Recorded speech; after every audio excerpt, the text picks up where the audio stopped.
But an experiment is not a public opinion poll. It examines behavior under the pressure of social forces, as the experiment of Solomon Asch reveals. The experiment you'll be taking part in today involves the perception of lengths of lines. As you can see here, I have a number of cards, and on each card there are several lines. Your task is a very simple one. You're to look at the line on the left and determine which of the three lines on the right is equal to it in length. All right, we'll proceed in this order. You'll give your answer. Only one of the people in the group is a real subject, the fifth person with the white T-shirt. The others are confederates of the experimenter and have been told to give wrong answers on some of the trials.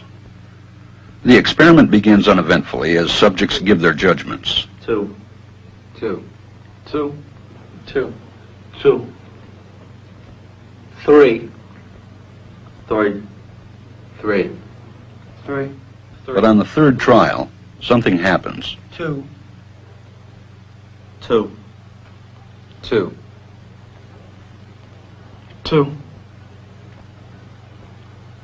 2. The subject denies the evidence of his own eyes and yields to group influence. Asch found subjects went along with the group on 37% of the critical trials. But he found through interviews that they went along with the group for different reasons. 1. 1. They must be right. There are 4 of them and 1 of me. 1. This subject's yielding is based on a distortion of his judgment. He genuinely believes that the group is correct. 1. 1. 1. 2. 1. 2. 2. 2. I know they're wrong, but why should I make waves? 2. In this case, the subject knows he is right, but goes along to avoid the discomfort of disagreeing with the group. Here, the distortion is at the level of his response. 2. 2. 2. 2. In the previous experiment, the naive subject stood alone against the group.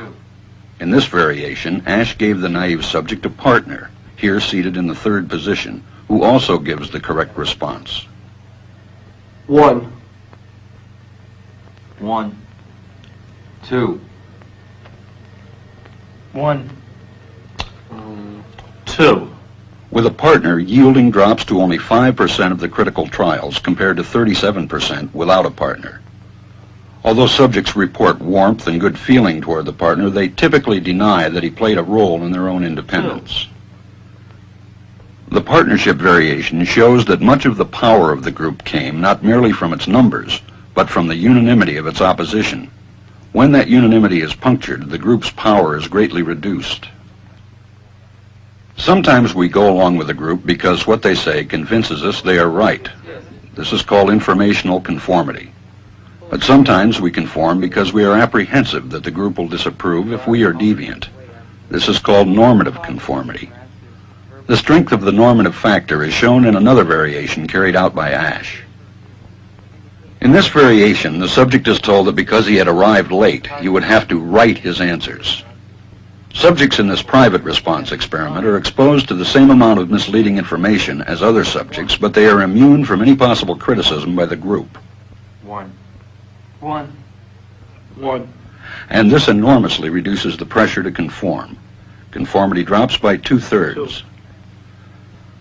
Asch's experiment is a classic. It reveals how people will deny what they see and submit to group pressure.